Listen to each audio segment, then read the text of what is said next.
Brutally murdered in the name of the country's blasphemy laws. And you can see a longer version of Secunda Kamani's film on Our World on the BBC News channel at 9:30 on Sunday night. The chief executive of the counter-extremism organisation Quilliam International.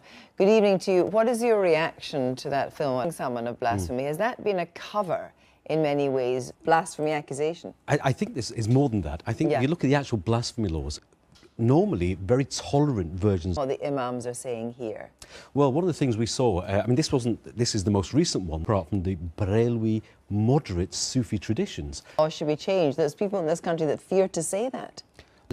Still control a lot of mosques here in this country. The blasphemy laws. The problem isn't the appetite. First of all, it actually can be dangerous. You know, if you look at before Finsbury Park. It's taken pressure from Downing Street and nearly 2 weeks of condemnation, but finally today, the leader of Kensington and Chelsea Council has resigned over the Grenfell Tower tragedy. Criticism which came from all sides, not least about the council's chaotic response and his refusal to admit they could not cope.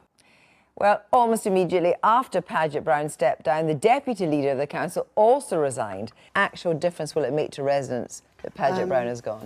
Well, hopefully. The residents, but you talk about the fact that people actually don't know or haven't been exercising. You have, for the last 2 years, been pushing for the residents because they had very serious concerns. Then actually there's a kind of feeling that the authority seems to know best. Not least because you don't have the same system of local papers and so forth that would actually dig out stuff, things that can change, and it's hard often to see what good could ever come out of such a dreadful tragedy.